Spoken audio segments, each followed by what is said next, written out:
دغه امت ته الله د شپه څنګه ورکړي دا یو سوال دې کې مختلف روایت دي زه یو څو وایم یو دا ده چې رسول الله مبارک یو ورځ ناست ځان سره سوچ کوي چیرې د مخ کې قومونو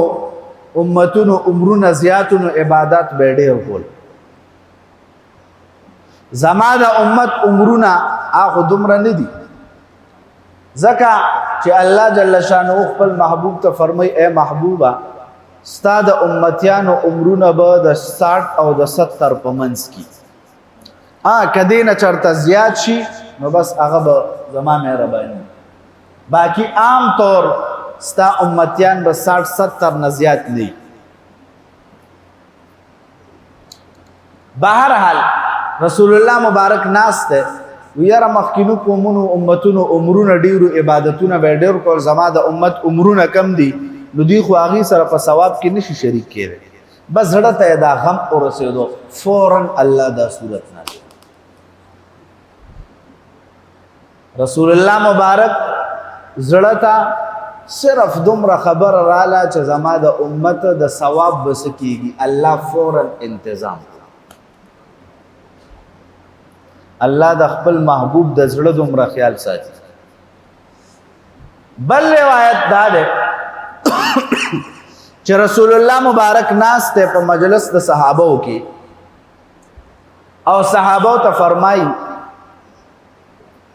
چې په بني اسرائیل کې یو څلور کسان تیر شوي دي د یو نوم حضرت زکریا ده دویم حضرت ایوب ده درم حضرت حزقیل ده او سلورم حضرت یوشع علیهم السلام ده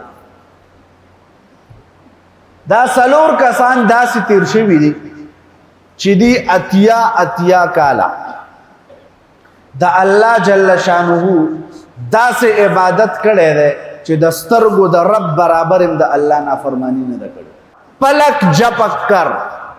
یعنی د سترګو د رب برابر د الله نافرمانی نه ده کړې صحابه ډیر زیات حیران شو په تعجب کې شو څنګه چې صحابه حیران شو الله جل شانه جبرئیل ته وویل اے جبرئیل لاړ شه دا صورت یوسا اغا خلقو کا اتیا کالا عبادتنا کول زما د محبوب امتی بیا وشپ عبادت کئی اللہ فرمائی زبا اتیا کالا عبادت اجر ورکو درم روایت داده چې رسول الله مبارک په مجلس د صحابو کې ناسته او صحابو ته د بنی اسرائیلو د یو کس کیسه وکړه چې بنی اسرائیلو کې یو سړی تیر شوی دی هغه زر کاله د شپې نه تر ماښامه به جهاد کې مصروف و د ماښام نه تر سهاره به د الله په عبادت کې مصروف و سهار په سنگر کې او د شپې په مصلی باندې زر کاله د الله داسې بندګي کړې ده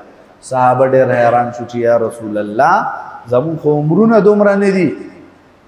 مونږ به څنګه داسې کوو فورا الله جل شانه دغه صورت مبارک نازل بهرحال کله چې روایات مختلف شي ډیر شي د یو خبرې متعلق نو بیا چې کومه واقعي سره مناسب وي نو هغه طرف له د دې نسبت کیږي چې کومه واقعي طرف ته مناسبت ډیر وي او هغه طرف ته د دې شي د دې خبرې د دې صورت یا آیت نسبت کیږي بهرحال د خبرې مقصد دا دی چې الله جل شانه دی امت ته دا دومره مبارک شپه ورکړي رمضان المبارک د ټولو میاشتو نه افضل میاشت ليله القدر دا د ټولو میاشتو د رمضان نه افضل شپه الله جل شانه دې موږ ته په دغه شپه کې د عبادت کولو توفیق را نصیب دغه شپه دا په اخرنه عشره کې کله راځي پا حدیث مبارکو کے راضی جناب رسول اللہ صلی اللہ علیہ وسلم فرمائی چې تاسو د لیلۃ القدر شپه د رمضان المبارک په اخرنه عشره کې پتاک شپو کې تلاش کړئ. تاک شپې کمی کمی یو دي 21 23 25 27 29 دا 15 شپې. دا بیل سوال ده بیل موضوع ده ان شاء الله ک ژوندو په دې به آینده کال لزه تفصیلی خبره کوم. زما زړه غواړي چې کم از کم یو نیمه 2 غنټې په دې موضوع خبره وکړم خو وخت کم او عجایبات او غرایبات ز بیان کړم. دغه شپې تعین الله ولې نه دی کړی؟ پکار دی الله دی امت ته خولې وی چې دا فلان کې شپه ده په دې عبادت کوي. پکار دا څه وکنه الله ولې دا څه نه دی کړی؟ په دې کې حکمت څه ده او الله جل شانه ولې 2 شپې دی امت ته ورکړي، یو شب بارات او یو لیلۃ القدر. یو ښکارا کړي دا بل څه کړي دا پټه کړي دا. نو دا یو چخکارا دا پکار دی بل مخکارا دی. پدې کې څه حکمت ده او بیا لیلۃ القدر شپه چې دومره د عظمت شپه ده الله جل شانه بیا د شپه ولې پټول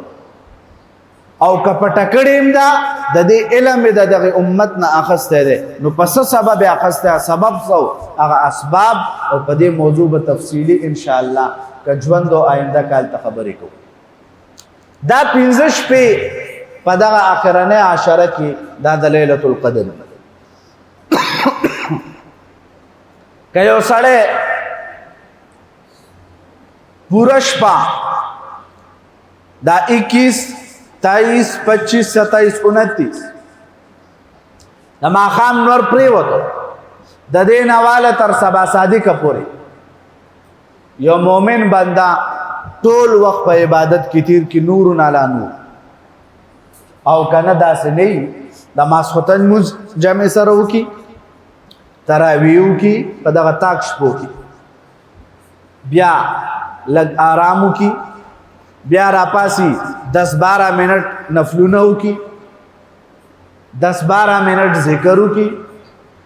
10-12 منٹ د قرآن تلاوت وکي. حضرت مفتی ولی حسن صاحب رحمت الله علیه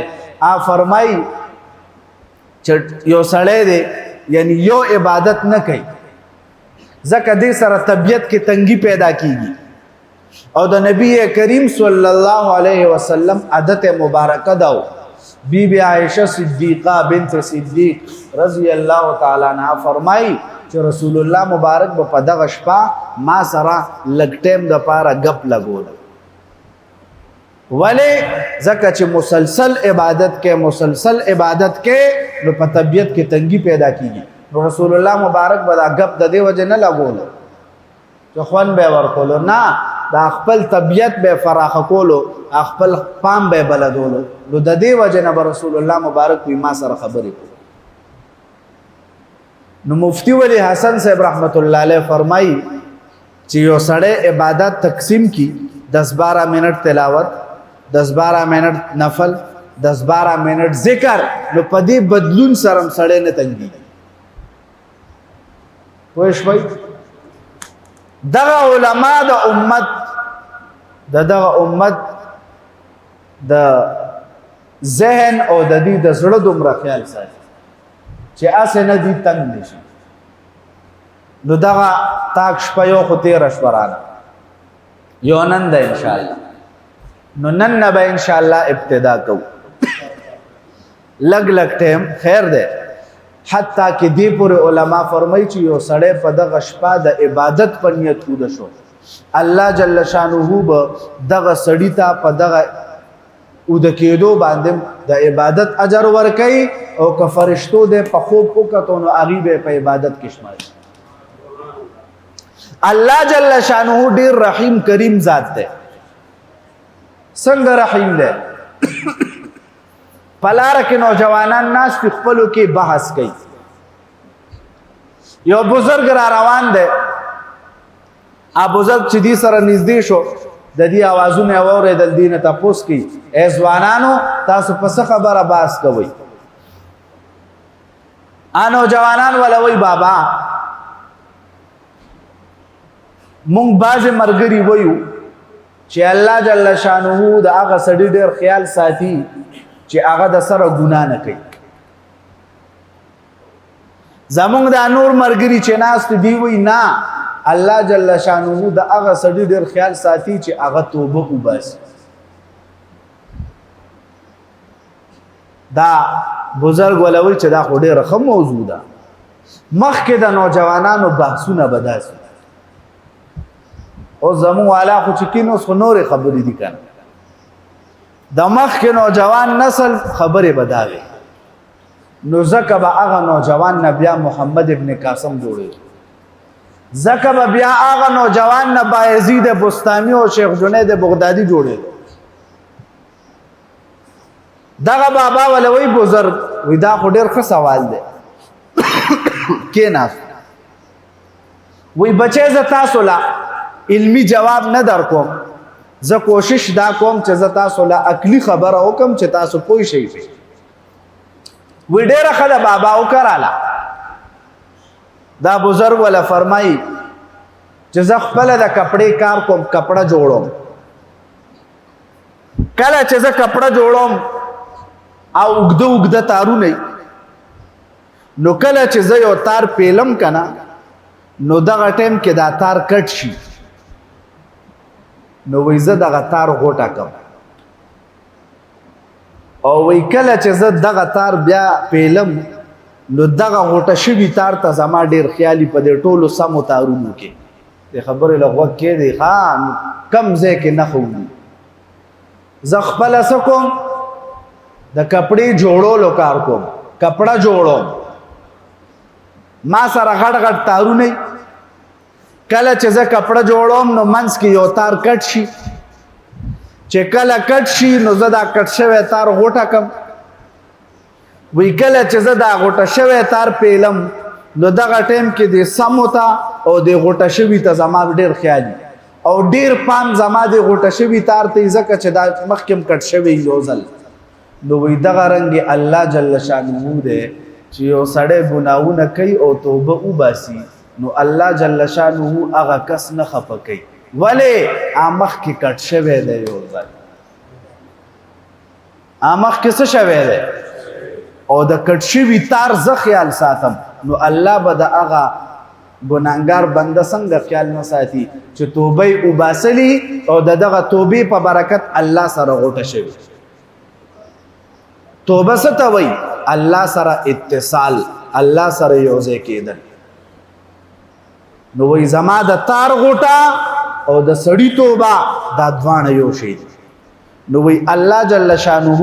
په هغه مؤمن باندې ډېر خاص نظر کرم کوي چې هغه د ګناهونو نه توبه وباسلي، نو الله یې حفاظت هم ډېر کوي. الله فرمایي چې ګوره خفه نشي رانه بیا چېرته ګناه طرف ته میل نشي. نو دا شپه ډېره د عظمت شپه ده، ډېره د فضیلت والا شپه.